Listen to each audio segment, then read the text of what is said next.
भारत माता की, भारत माता की। वंदे वंदे वंदे।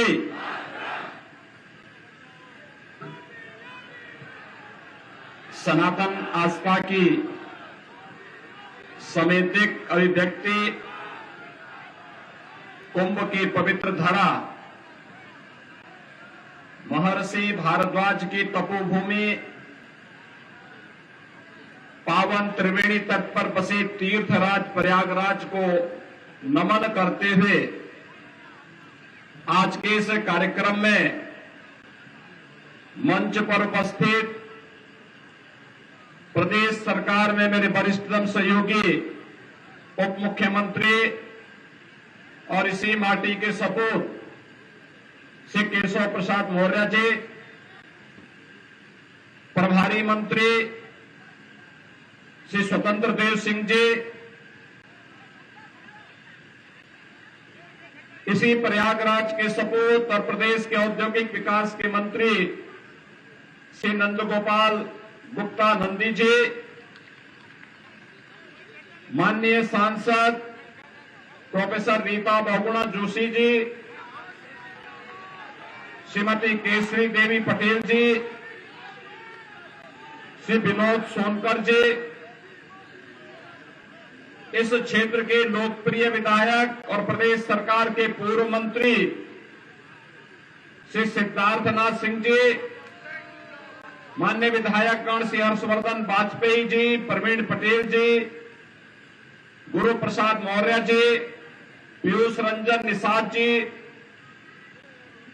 केपी श्रीवास्तव जी, सुरेंद्र चौधरी जी, श्रीमती निर्मला पासवान जी, प्रदेश सरकार के पूर्व मंत्री श्री नरेंद्र कुमार सिंह गौर जी, भारतीय जनता पार्टी के जिलाध्यक्ष यमुना पार श्री विभवनाथ भारती जी, निवर्तमान महापौर श्रीमती अभिलाषा गुप्ता नंदी जी, जिला पंचायत अध्यक्ष डॉक्टर वीके सिंह जी, यहां के चुनाव के सह-प्रभारी श्री महेश चंद्र श्रीवास्तव जी, ओंकार केसरी जी, राकेश शुक्ला जी, वरुण केसरवानी जी और महापौर पद के सुयोग्य प्रत्याशी श्री उमेश चंद गणेश केसरवानी जी, पार्षद पद के हमारे सभी प्रत्याशीगण और उपस्थित प्रयागराज के मेरे सभी उपस्थित भाइयों बहनों, प्रयागराज की इस पावन धरा को जिसे भगवान प्रयागराज ने, मां गंगा ने, मां यमुना और मां सरस्वती का आशीर्वाद प्राप्त होता रहा है,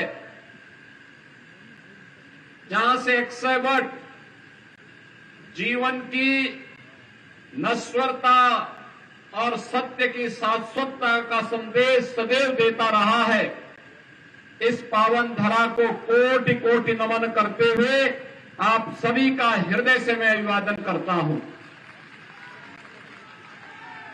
भाइयों बहनों, अमर शहीद पंडित चंद्रशेखर आजाद की बलिदानी भूमि भी है और महामना पंडित मदन मोहन मालवीय जी की भी कर्म साधना की स्थली रही है। प्रयागराज अपनी आध्यात्मिक साधना की दृष्टि से भी और इस भौतिक जगत में न्याय पाने के लिए भी पूरे प्रदेश की 25 करोड़ जनता इसी प्रयागराज की धरती पर आकर के न्याय पाती है। ऐसी प्रयागराज की धरती को नमन करता हूं। भाइयों बहनों, रामचरितमानस में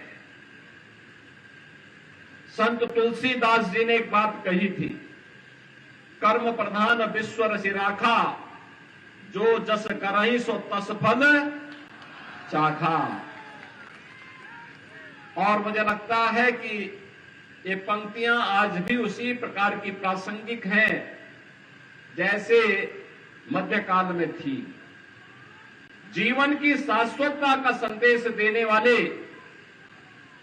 ये पंक्तियां हमारे कर्म प्रधान व्यवस्था को कहीं न कहीं मार्गदर्शन करती हुई दिखाई देती है। जिस प्रयागराज में दुनिया अपनी आध्यात्मिक पिपासा के लिए आती है, जिस प्रयागराज की धरती ने हजारों वर्षों से मानवता के कल्याण का मार्ग प्रशस्त किया हो, कुंभ हो या माघ मेला, करोड़ों करोड़ों श्रद्धालु प्रयागराज में आकर के संगम में डुबकी लगा करके अपने जन्म और जीवन को धन्य करता है। जहां पर अन्याय अत्याचार से पीड़ित मानवता आकर के न्यायालय की शरण में आकर के न्याय प्राप्त करने की विलासा से आता है, कुछ लोगों ने उस प्रयागराज की धरती को अन्याय और अत्याचार का शिकार बना दिया था, पापाचार का शिकार बना दिया था। लेकिन यह प्रकृति न किसी पर अत्याचार करती है और न किसी के अत्याचार को स्वीकार ही करती है, सबका हिसाब बराबर करके रख देती है। और भाइयों बहनों, आज मैं इसीलिए प्रयागराज की धरती पे आया हूं आप सबसे अपील करने के लिए। ये हमारा सौभाग्य है 2019 में प्रयागराज कुंभ को डबल इंजन की सरकार को एक यूनिक इवेंट के रूप में प्रस्तुत करने का अवसर प्राप्त हुआ था, भव्य और दिव्य कुंभ के रूप में प्रस्तुत करने का अवसर प्राप्त हुआ था। प्रयागराज का कुंभ यादगार कुंभ बन गया। उस समय नगर निगम का नेतृत्व श्रीमती अभिलाषा गुप्ता नंदी जी के नेतृत्व में यहां पर नगर निगम बोर्ड काम कर रहा था और बोर्ड ने अपने स्तर पर अच्छा प्रयास किया। और जब 2025 का कुंभ आएगा, 2025 के हमारा एक सामान्य कार्यकर्ता से लेकर के भाजपा के अध्यक्ष और अब महापौर की प्रत्याशी उस समय महापौर हो और उनके नेतृत्व में प्रयागराज महापौर की नेतृत्व में प्रयागराज कुंभ फिर दुनिया की भव्य और दिव्य कुंभ की साक्षी बन सके, इसके लिए आप सबसे अपील करने के लिए आज मैं प्रयागराज की धरती पे आया। भाइयों, प्रयागराज कभी निराश नहीं होने देता। ये प्रयागराज की धरती है, ये कभी सात्विक प्रवृत्ति को निराश नहीं करती है। मैं जानता हूं कि आपका आशीर्वाद यहां पर श्री गणेश के सरवानी को प्राप्त होगा, कोई संदेह नहीं।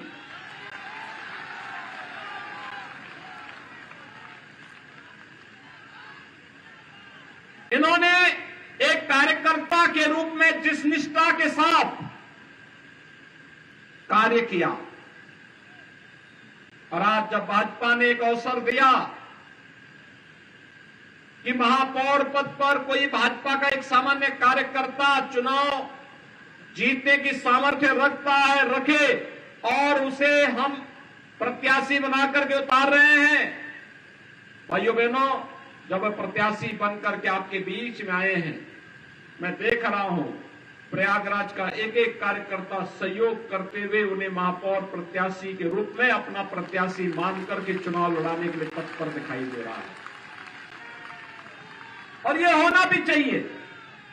जिस कार्यकर्ता ने अपना जीवन समर्पित कर दिया हो विचारधारा के लिए, संगठन के लिए, अगर उसके लिए सभी लोग मिलकर के कार्य करके अगर उन कार्यक्रमों को आगे बढ़ाने का कार्य करते हैं, तो भाइयों बहनों, ये नए कार्यकर्ताओं के सृजन की एक शुरुआत होती है। नए कार्यकर्ताओं को भी अवसर प्राप्त हो सकता है और भारतीय जनता पार्टी इन्हीं नए कार्यकर्ताओं को जोड़ने की पार्टी है। यही भारत का लोकतंत्र है, यही भाजपा का लोकतंत्र भी है। आज भारत दुनिया के अंदर कह सकता है कि हम न केवल दुनिया के सबसे बड़े लोकतंत्र हैं, बल्कि लोकतंत्र की जननी भी है। लोकतंत्र को हमने पैदा किया है, ये भारत गर्व से कह सकता है। और वह तब जब प्रधानमंत्री मोदी जी के नेतृत्व में वर्तमान में वैश्विक मंच पर भारत की प्रतिष्ठा बढ़ी है। भारत आज आजादी के अमृत काल के प्रथम वर्ष में G20 के समूह की अध्यक्षता कर रहा है प्रधानमंत्री मोदी जी के नेतृत्व में। तब भारत इस बात को कह सकता है कि हमने दुनिया को सब कुछ दिया है, हमने लोकतंत्र दुनिया को दिया है, एक समान अधिकार, राजा हो या रंक हो, सभी लोकतंत्र में एक समान वोट का अधिकार प्राप्त करते हैं और अपने इस वोट की ताकत का एहसास दुनिया को कराते हैं और भारत ने समय समय पर कराया है। और भाइयों बहनों, एक और वैश्विक मंच पर बढ़ती हुई भारत की ताकत, भारत का सम्मान, भारत के बारे में दुनिया का नजरिया बदल चुका है। और भारत में प्रधानमंत्री मोदी जी के नेतृत्व में बदलते हुए भारत को आपने देखा है। आज कैसे भारत न केवल दुनिया के अंदर अपना सम्मान बनाया है, बल्कि अपने नागरिकों के हितों का संरक्षण करने, अपनी स्वयं की सुरक्षा करने, कैसे एक एक करके प्रत्येक नागरिक के जीवन में परिवर्तन करने का कार्य किया। मुझे आश्चर्य होता है जब भाजपा की बात होती है और भाजपा को जब लोग ये बोलते हैं कि फलानी जाति का वोट मिलेगा कि नहीं मिलेगा, संदेह की नजर से बोलते हैं, तो मुझे लगता है कि इन्होंने भाजपा को लगता है समझा नहीं है। भारतीय जनता पार्टी का मतलब सबका साथ और सबका विकास, और सबका साथ और सबका विकास है तो फिर सबका विश्वास भी है और परिणाम लाने के लिए सबका प्रयास भी है। ये सभी लोग मिलकर के जब कार्य कर रहे हैं, आप बताइए ना, 4 करोड़ गरीबों को देश के अंदर एक एक आवास मिल जाता है, 8 करोड़ गरीबों को उज्ज्वला योजना का कनेक्शन मिल जाता है, 12 करोड़ गरीबों को एक एक टॉयलेट मिल जाता है, 15 करोड़ गरीबों को स्किल इंडिया और स्टैंड अप और स्टार्टअप इंडिया के माध्यम से जोड़ा जाता है, 35 करोड़ गरीबों के लिए जनधन अकाउंट खोले जाते हैं, 50 करोड़ गरीबों को 5 लाख रुपए की सालाना स्वास्थ्य बीमा का कवर दिया जाता है, 80 करोड़ लोगों को कोरोना कालखंड में फ्री में राशन की सुविधा का लाभ दिया जाता है और 220 करोड़ वैक्सीन की डोजेज भारत के नागरिकों को फ्री में देने का काम कोई करता है, भारत के यशस्वी प्रधानमंत्री नरेंद्र मोदी जी करते हैं। और भाइयों बहनों, यही कहने के लिए आज मैं आपके पास आया हूं। हमने तो सबका साथ और सबके विकास के भाव के साथ काम किया। हमने कब जाति के नाम पर किसी को, मत और मजहब के आधार पर किसी के साथ भेदभाव किया, लेकिन हमने तो तुष्टीकरण को कभी प्रोत्साहित नहीं किया। जो तुष्टीकरण को प्रोत्साहित करते थे वही भेदभाव भी करते थे, वही बंटवारा भी करते थे, वही विभाजन भी करते थे। हमने तुष्टीकरण नहीं, सशक्तिकरण पर ध्यान दिया है। सशक्तिकरण, हर व्यक्ति का सशक्तिकरण, हर नागरिक का सशक्तिकरण, सबका सम्मान और सबका साथ, सबके विकास के भाव के साथ इस कार्यक्रम को आगे बढ़ाने का कार्य किया। आज उत्तर प्रदेश ये परिवारवादी और जातिवादी मानसिकता के दलों से उभर करके एक राष्ट्रवाद की सोच के साथ आगे बढ़ करके आज प्रधानमंत्री मोदी जी के मार्गदर्शन में विकास की नित नई ऊंचाइयों को प्राप्त करता हुआ दिखाई दे रहा है। प्रयागराज कुंभ उसका एक उदाहरण था। और भाइयों बहनों, आज मैं आप सबसे यही कहने के लिए आया हूं, आप सबसे ये अपील करने के लिए भी आया हूं। आपने 2017 के पहले के उत्तर प्रदेश को भी देखा है, ये वही उत्तर प्रदेश था जिस उत्तर प्रदेश में पर्व और त्योहार, भय और आतंक के साए में व्यक्ति कांपता था। पर्व और त्योहार आते थे, लोगों को लगता था पता नहीं अब क्या हो जाएगा, लेकिन आज आप देख रहे होंगे पर्व और त्योहार आते हैं, लोगों के घरों में खुशहाली आती है। पर्व और त्योहार के सही मायने आज पता लगते हैं। आज प्रदेश में कर्फ्यू नहीं, दंगा नहीं, आज तो उत्तर प्रदेश में सब और चंगा ही चंगा है। और भाइयों बहनों, इसलिए है क्योंकि सरकार की कार्रवाई जीरो टॉलरेंस की है। जो लोग पहले आतंक के बल पर गरीबों की संपत्तियों पर कब्जा करते थे, व्यापारियों से रंगदारी वसूली करते थे, आज गले में तख्ती लटका करके जाने के लिए मजबूर हुए हैं। आज व्यापारी को कोई व्यापारी रंगदारी नहीं देता है। आज भाइयों बहनों रंगदारी नहीं, आज तो हम व्यापारी को राज्य सरकार की ओर से व्यापारी कल्याण बोर्ड के माध्यम से 10 लाख रुपए की सुरक्षा बीमा दे रहे हैं। और भाइयों बहनों यही नहीं, पीएम स्वनिधि योजना में स्ट्रीट वेंडर को भी आर्थिक स्वावलंबन की ओर अग्रसर बनाने का काम हो रहा है। एक समय था 17 के पहले जब व्यापारियों से रंगदारी वसूली होती थी, आज रंगदारी नहीं, आज तो उसे स्वनिधि का लाभ और आज उसे व्यापारी कल्याण बोर्ड के माध्यम से 10 लाख का बीमा कवर देने का कार्य हो रहा है। भाइयों बहनों, 2017 के पहले हमारे शहर गंदगी के ढेर होते थे। आज तो प्रयागराज अभिलाषा जी के नेतृत्व में इस बोर्ड ने प्रयागराज को स्मार्ट सिटी बना दिया। स्मार्ट सिटी आज नगरों में किसी भी प्रकार का सौदों का आतंक नहीं। आज तो हमारे नगर सेफ सिटी हो रहे हैं। बेटियां स्कूल जा सकती हैं, व्यापारी व्यापार कर सकता है। आज युवाओं के हाथों में तमंचे नहीं, क्योंकि सबको मालूम है कि तमंचे की कीमत क्या होती है और तमंचे की दुष्परिणाम भी क्या होते हैं। आज भाइयों बहनों, उत्तर प्रदेश के युवाओं के हाथों में टैबलेट है। टैबलेट 2 करोड़ युवाओं को हम लोग उत्तर प्रदेश में टैबलेट दे रहे हैं। ये टैबलेट उसके टैलेंट को टेक्नोलॉजी और ट्रेनिंग के साथ जोड़ करके उसकी प्रतिभा का लाभ उत्तर प्रदेश के लिए लेने की पूरी व्यवस्था की गई है। देश उसका लाभ ले ले। अभी हम लोगों ने ग्लोबल इन्वेस्टर समिट किया था। हमारे उप मुख्यमंत्री और मंत्रीगण अलग अलग देशों की यात्रा में गए थे और दुनिया से भी और देश से भी भारी पैमाने पे निवेश लेके आए। 35 लाख करोड़ रुपए का निवेश का प्रस्ताव हुआ है। भाइयों 35 लाख, और ये 35 लाख करोड़ रुपए का मतलब 1 करोड़ युवाओं को सीधे सीधे नौकरी की गारंटी। 1 करोड़ युवाओं को। ये प्रयागराज में तो लाखों युवा प्रतियोगी परीक्षाओं की तैयारी करते हैं। इन युवाओं के लिए रोजगार भी चाहिए, नौकरी भी चाहिए, और 1 करोड़ युवाओं को ये ग्लोबल इन्वेस्टर समिट नौकरी की गारंटी भी देता है। लेकिन उसके लिए हमें उसकी स्किल डेवलपमेंट पर, उसके टैलेंट को ट्रेनिंग के साथ जोड़ने की कार्रवाई के पर ध्यान देना होगा। और इसीलिए हम टैबलेट दे रहे हैं।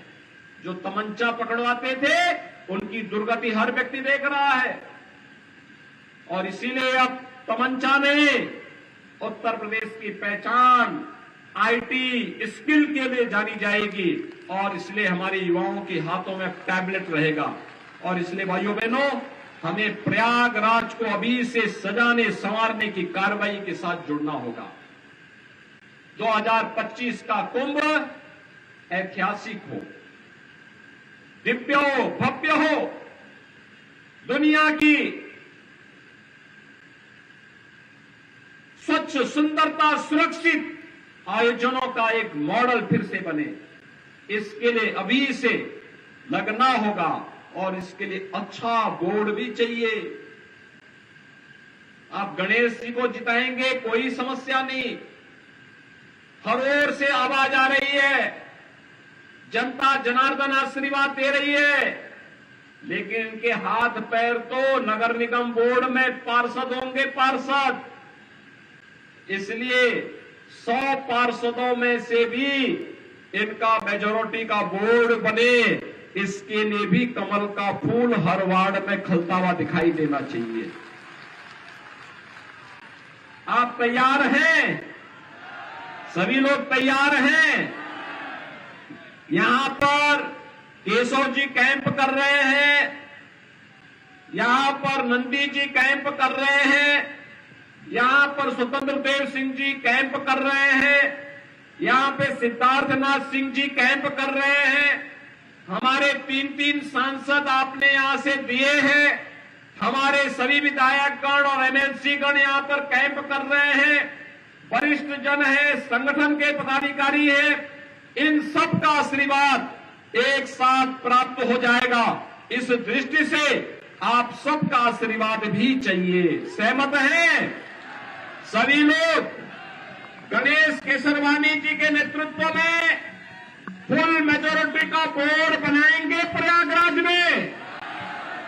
और भाइयों बहनों, प्रयागराज में आप बनाइए और हम लोगों ने माफियाओं की जो अवैध संपत्ति थी उस पर तोड़ करके जो गरीबों का आवास बनाए, बोर्ड बनाइए। अगले महीने उस संपत्ति पर गरीबों को आवास आवंटन करने के लिए भी आने जा रहे हैं। यहां पर जो भी माफिया गरीबों की संपत्ति पर कब्जा करके ऐसे कब्जा करने का प्रयास करेगा, उसकी संपत्ति को ऐसे ही जब्त करके गरीबों के लिए आवास बनाने का काम सरकार करेगी। डबल इंजन की सरकार करेगी। हर गरीब को संरक्षण देंगे, हर शरीफ को, हर व्यापारी को सुरक्षा देंगे। लेकिन राज्य सरकार भ्रष्टाचार और अपराध में जीरो टॉलरेंस की नीति के तहत कार्य अपना अनवरत जारी रखेगी। इस विश्वास के साथ श्री गणेश केसरवानी जी के नेतृत्व में भारतीय जनता पार्टी के फुल मेजोरिटी के बोर्ड को बनाने की अपील प्रयागराज वासियों से करता हूं। और भाइयों बहनों, ये तब संभव आप सभी लोग करने के लिए जाएंगे। पहले मतदान, फिर जलपान। तैयार हैं? करेंगे भी और लोगों से करवाएंगे भी ना।